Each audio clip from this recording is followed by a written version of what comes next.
Good morning, everyone. It's Annette coming to you live with Obsessed. And this morning, I'm really excited to be joined by someone who I admire and I've respected from afar, and now I get to respect him in person, is the incredible Siimon Reynolds. Now, Siimon, you may remember the Grim Reaper ads from the 80s, was the brains behind that. He's run incredibly successful marketing organizations, and he started out when he was just 23 years of age. He's been on 60 Minutes, Today, Bloomberg.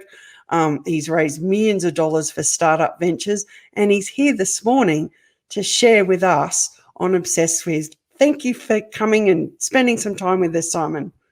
Well, it's an absolute delight, Annette. It's you're doing fantastic things, and I'm grateful to be part of it. Oh, look, it's quite amazing to think that you can go, oh, I'm just going to have a brain fart of an idea and put it out there and see what happens. So this morning, what I would like to dig a little bit deeper with you, because you have this incredible success, what success is. So for you, what are those key elements of success when you're coaching and you're mentoring people and guiding them? Yeah, look, that is a very interesting and big question, I think. And I think for me, I'm a business coach, so I'm all about increasing people's revenue and improving their performance. But the bigger picture of success, I think, has got to be about happiness and about peace of mind. There are people who earn a lot of money who have no peace of mind and very little happiness, and plenty of those are in business. So I think I've heard one definition of success, that it's the progressive realization of a worthy goal, and I think that's too dry, because it's just not about achieving goals. It's about how we feel achieving goals, and with happiness and peace of mind as the most important part of it. So I guess the short answer to your question is achieve what you want to achieve and feel good about it. That's success.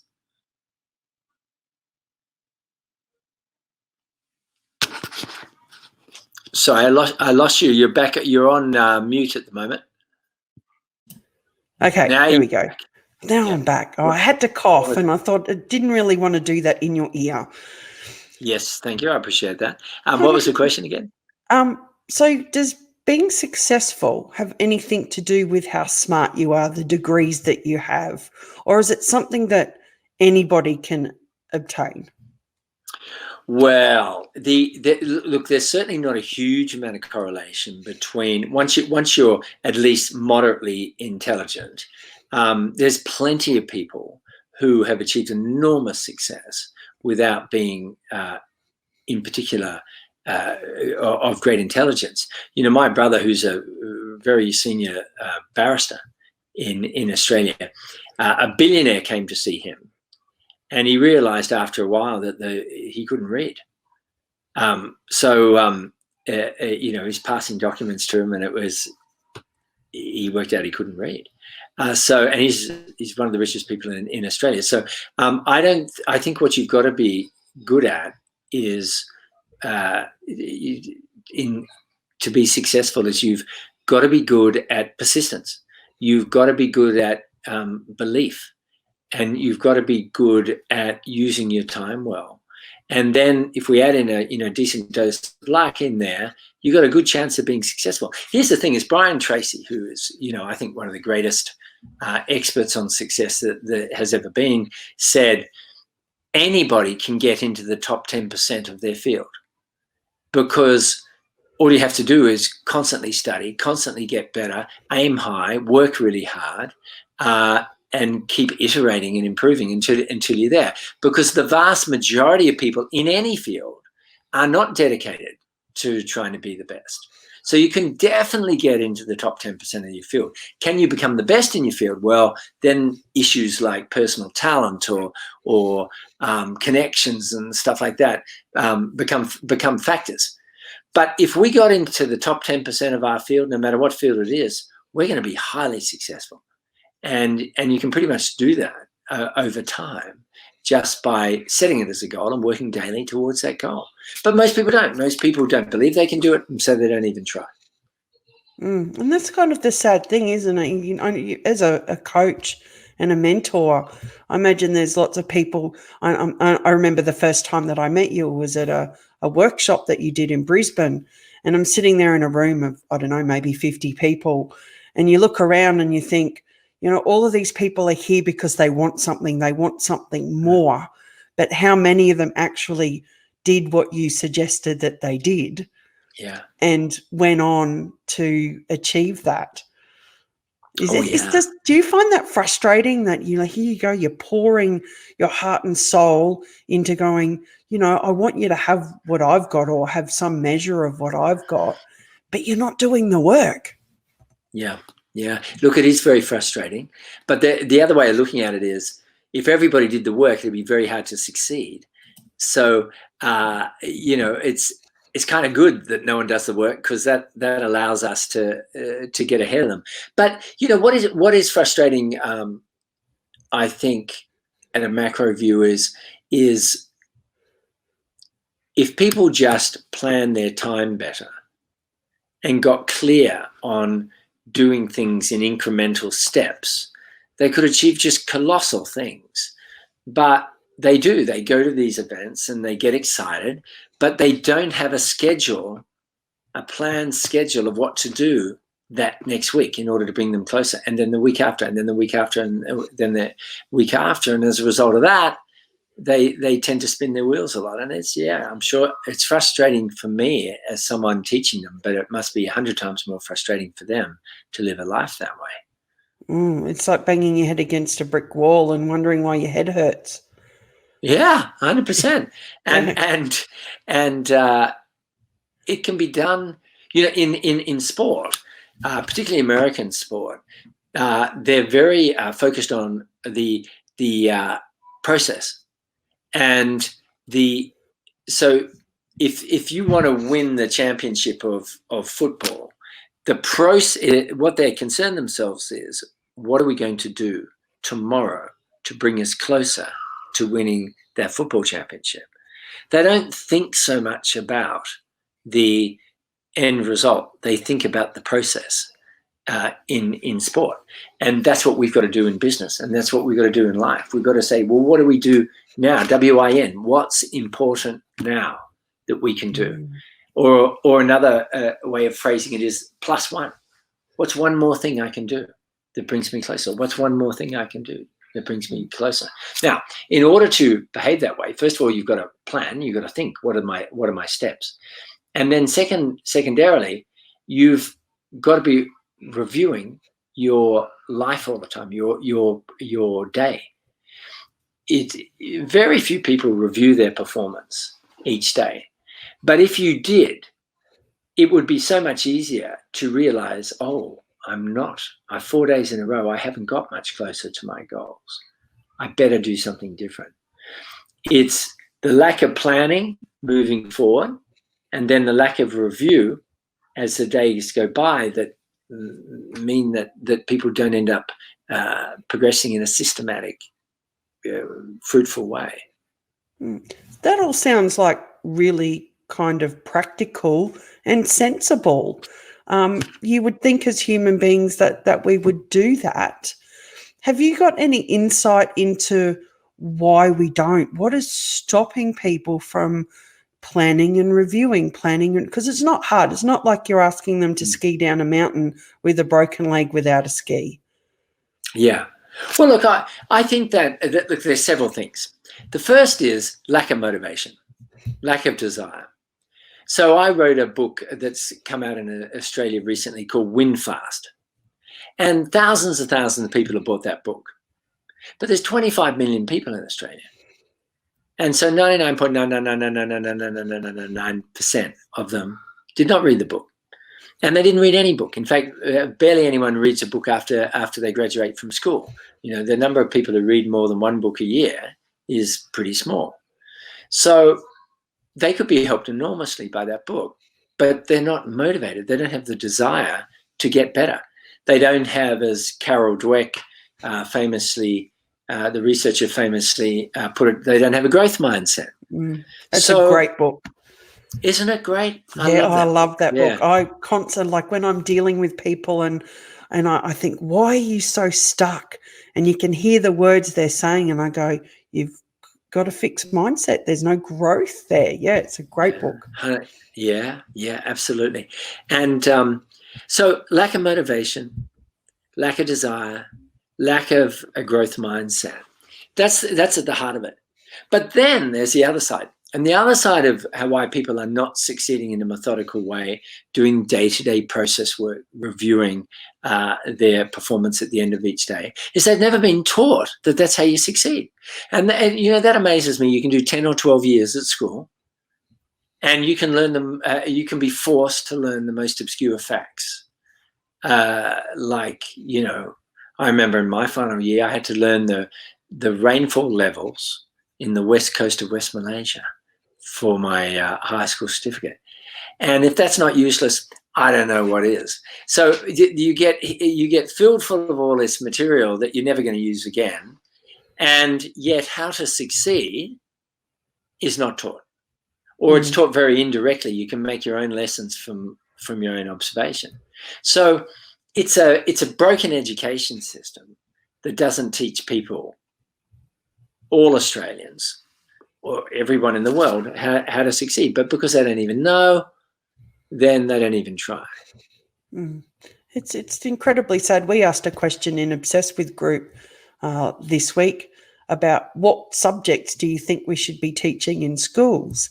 And it was incredible to see the number of people who are talking about resiliency and those really practical things, because I'm still trying to work out how the rainfall in Malaysia is going to help you or I be a better person and be successful.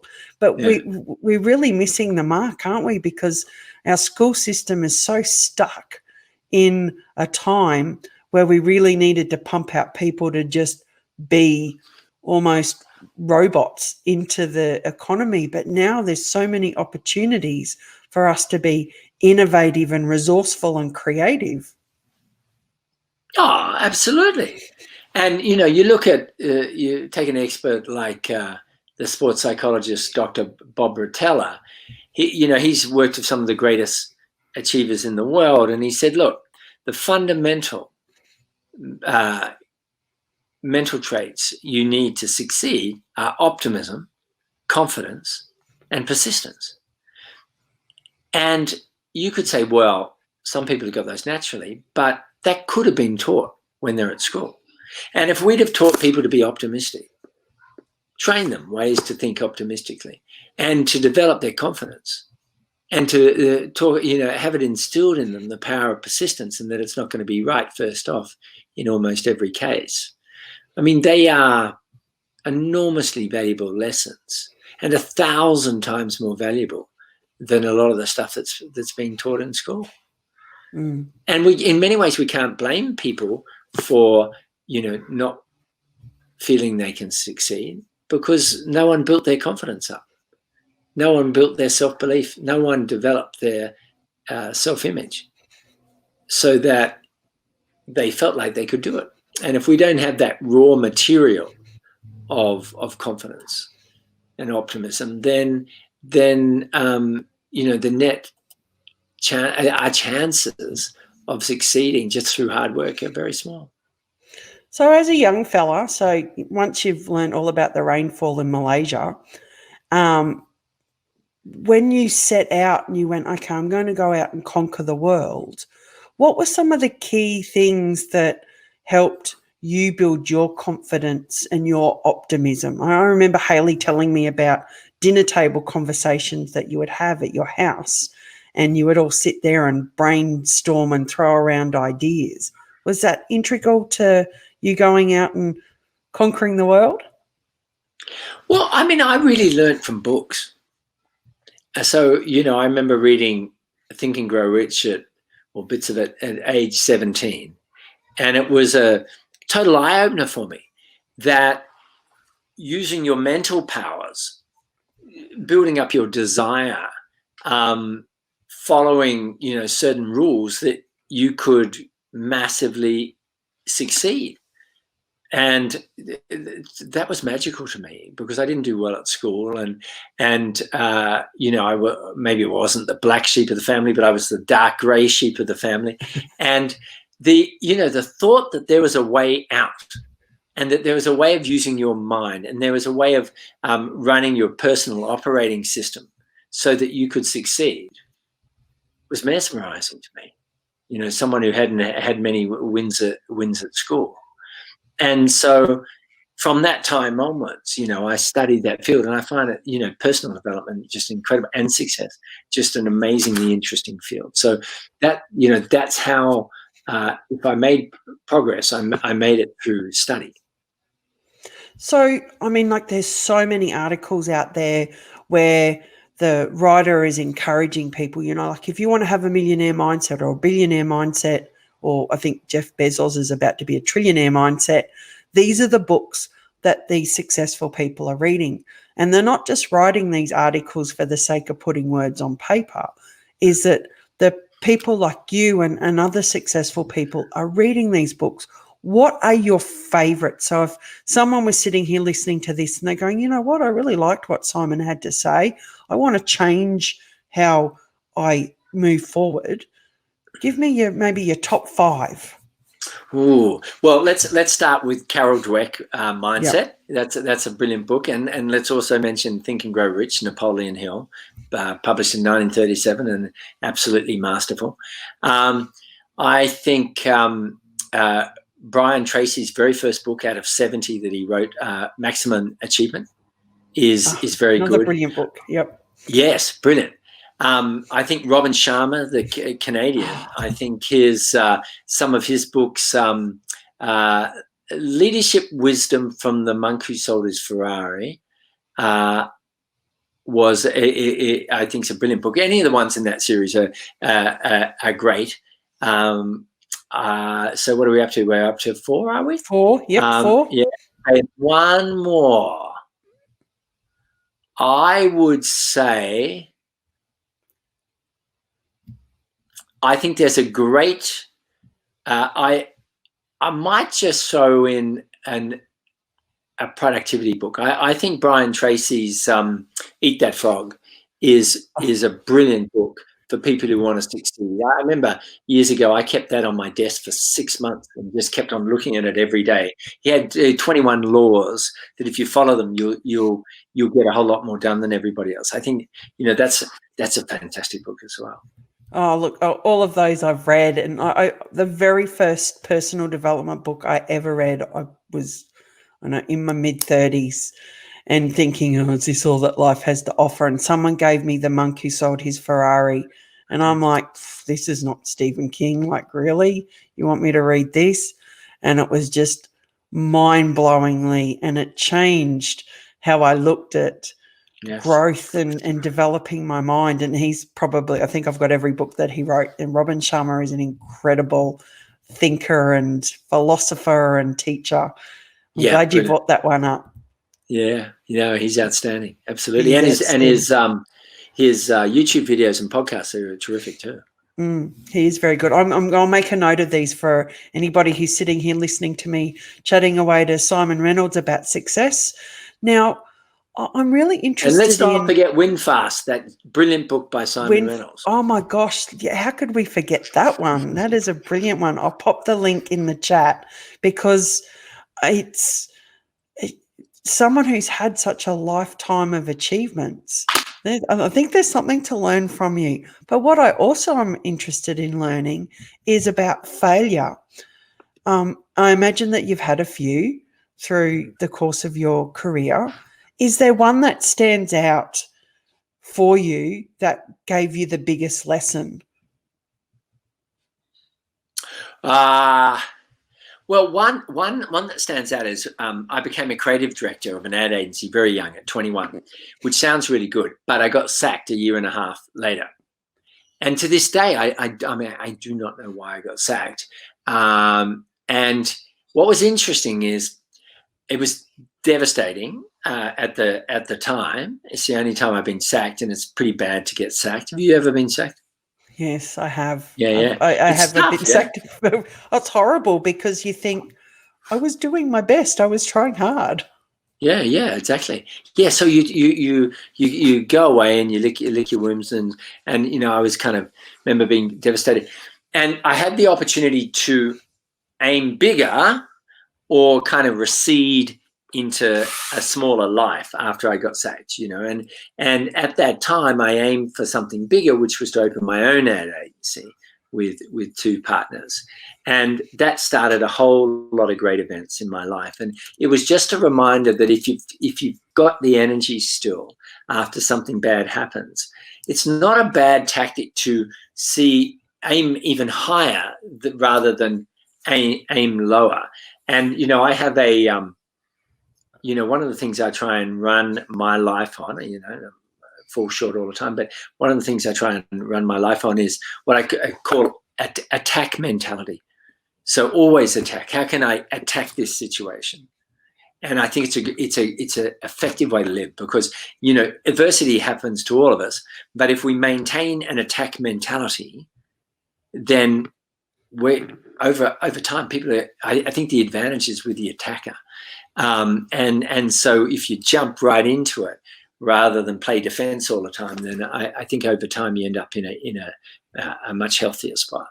I think that's really poignant given the times. It's almost like that cliche, the times that we're living in now, as a lot of people are suffering, a lot of people have lost their jobs or their business, their income has been diminished incredibly, that there are many who are retreating and licking their wounds instead of going, what can I do next? How can I go bigger? How can I adapt and change? So I really like that, because failure isn't the end, is it? Oh no! And I read a whole book on it, why people fail, and analyzed failure deeply. And the truth is, in almost all cases, successful people have had more failures than failures. They have had more failures than failures, but they learn from them, and then they persist. There's a lot of research by a guy, Dr. Edward Banfield, that showed that long-term time perspective was the number one determinant of someone's success. And a lot of people just think too short-term. Oh man, I just got hit. That was bad. I'll give up. There's a very interesting book by Tom Butler Bowden, who's probably the most educated guy on success in the world, and is an Australian. And he wrote a book called Never Too Late to Be Great. And he showed why keeping a longer term time perspective on things was so fundamental to people succeeding, and that most people do not succeed quickly. Even the people who are in the press, it looks like they're succeeding quickly, often, took a decade or two to succeed. Yeah, I think the modern media, I think it's a little bit like a fairy tale, is that we look and we go, oh my goodness, I can be Prince Charming or, Sleeping Beauty and have it all. And we don't see the hard work and the mess and the disasters that have gone into that overnight success. Oh, yeah, absolutely. And part of the reason is we don't see it, and the other part is often people hide it. They try and make it look like it was easy when it wasn't. Do you think that's important, that, there's so much talk about authenticity and vulnerability, that for, people who are successful to share their failures? Because yeah, I do.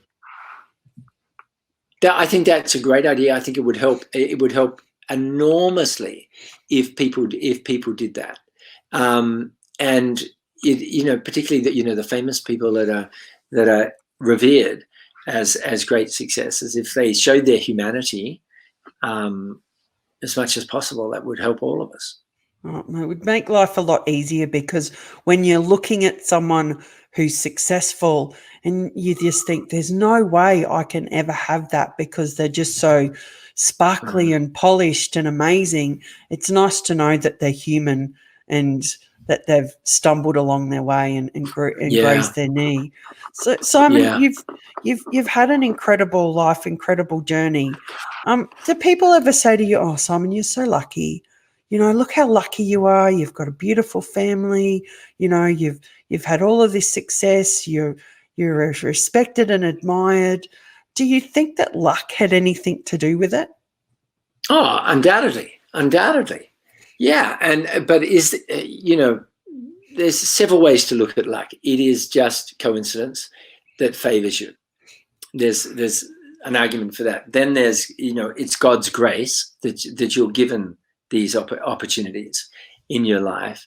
And then the third way, which, I believe in as well. And then the third way is that you took actions in the past that eventually germinate and provide it. Now, those actions could have been you attracted it with your mind, or because you focused on it, you saw the opportunities, or you did an action and it came back and it either from karma, it repaid you, or more directly, you help someone and they come back and help you. So there's 4 or 5 different ways luck can occur, but I believe in it.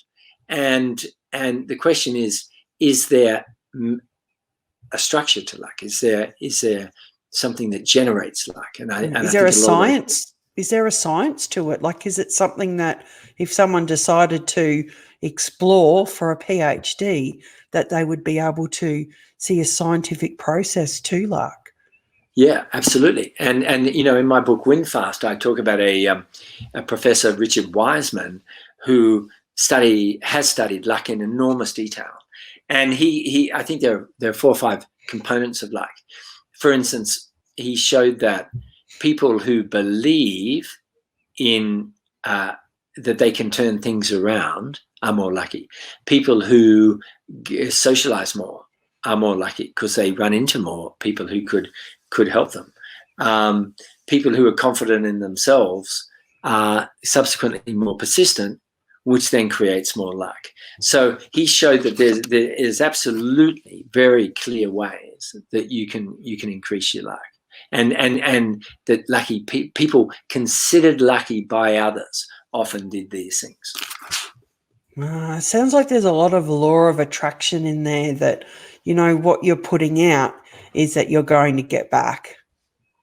Yeah, look, I think that's true. We live in a cause and effect universe, but there are so many actions we're taking, it's hard to see when they're coming back.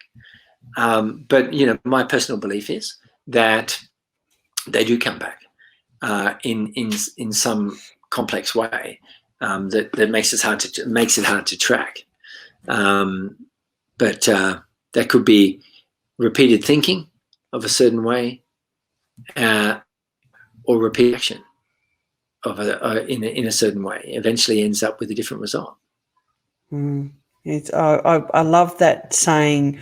If you want a different result, you've got to change your thinking, because you can't fix your problem with your current thinking. And it's nice to have access to all of those resources that can help go, oh, okay, shake it up. Yeah, 100%.